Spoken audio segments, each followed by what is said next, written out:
Coucou, salut tout le monde. Salut. On est au sud du Monténégro, à quelques dizaines de mètres de la rivière qui sépare de l'Albanie. Et comme il a fait très mauvais et qu'il y a une bonne tempête, on s'est mis à l'abri ici. On est au bord de la plage, on va vous montrer. Ça fait quand même quelques jours qu'on a des tempêtes qui se suivent tous les 2 jours. Hein. Ouais. Et là, hier, il y avait une grosse tempête, il pleuvait, il y avait du vent. Là, aujourd'hui, c'est un peu plus calme. Mais bon, ça revient à midi. Alors du coup, on va vous parler des soucis que l'on a en ce moment. Enfin, des soucis. Des préoccupations. Des questions qu'on se pose pour la suite du voyage. Parce qu'il n'y a pas que la pluie ou le froid.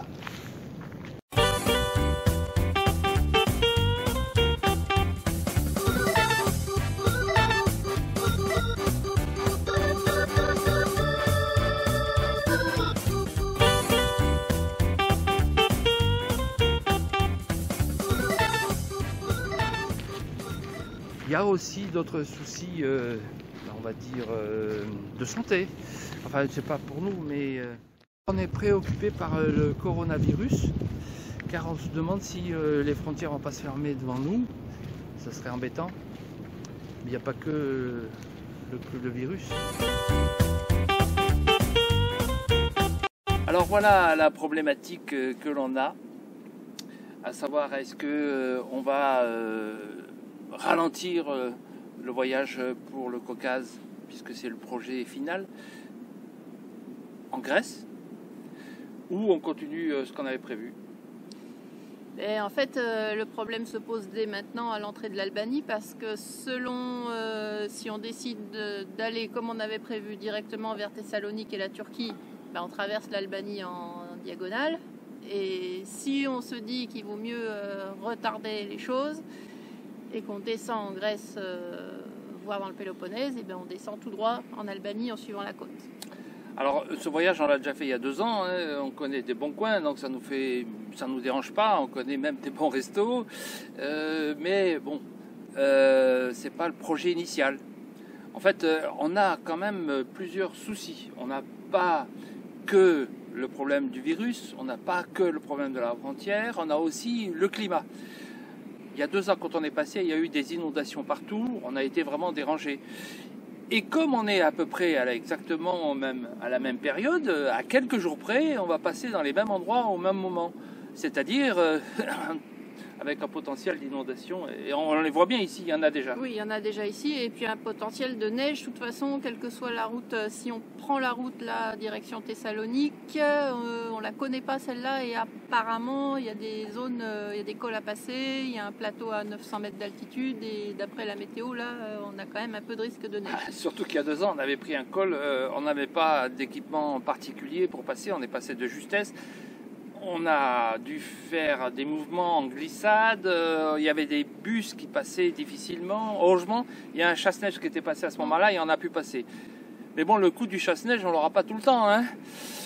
Alors voilà, la question du climat, c'est une question importante.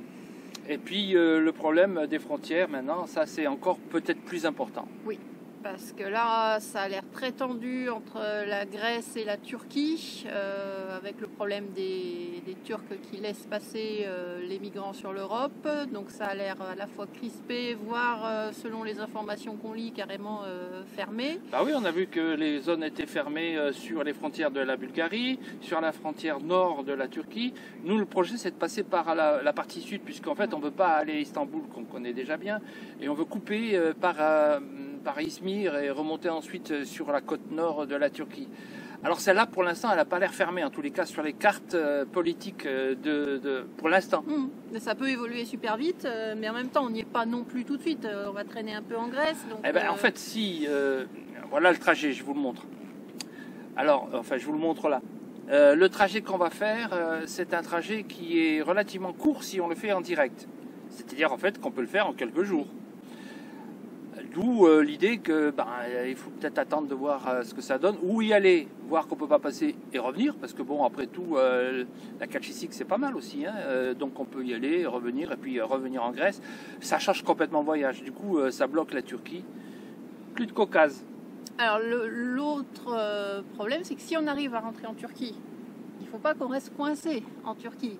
Parce que les frontières après dans le Caucase sont aussi un peu plus fermées. Bah, la Turquie c'est super chouette, hein, on connaît, mais on n'a pas envie d'y rester coincé plusieurs mois, parce que c'est ça le sujet. Hein. Ouais, parce que là, l'Arménie a fermé sa frontière avec l'Iran, bon ça ne nous gêne pas trop.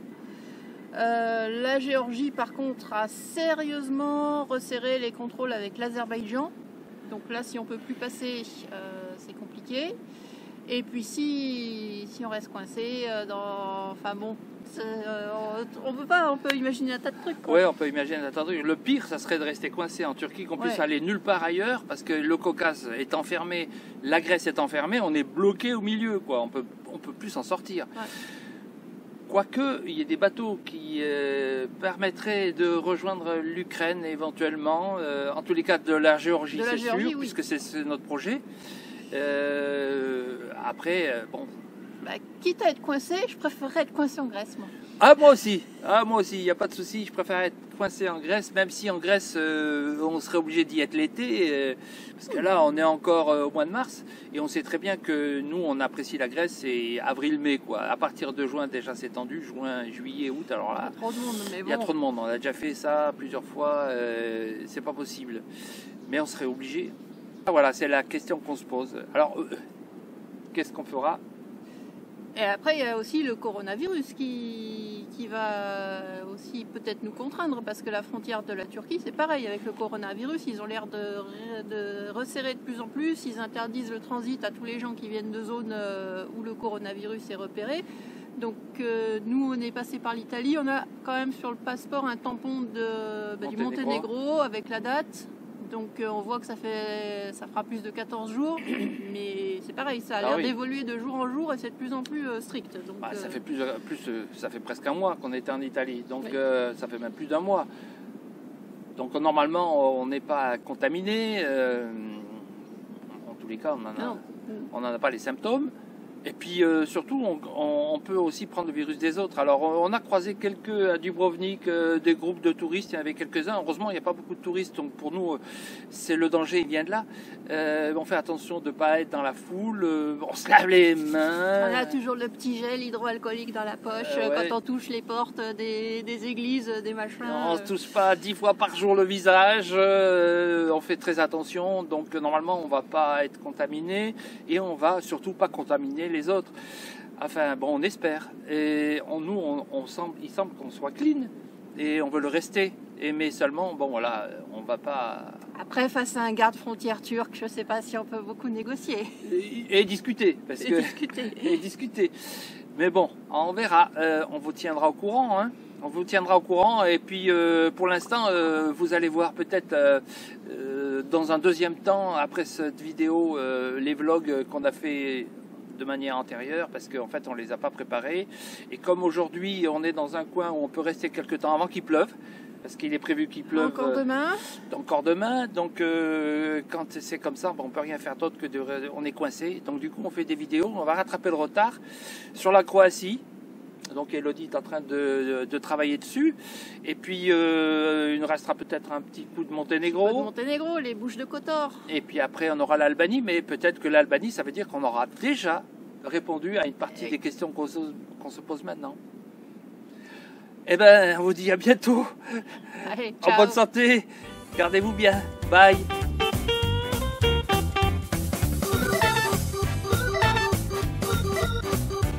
Si vous appréciez mes vidéos, n'oubliez pas de vous abonner. C'est gratuit, ça n'engage à rien. Et puis n'oubliez pas aussi, si vous avez aimé, de liker et d'appuyer sur la petite cloche. À bientôt.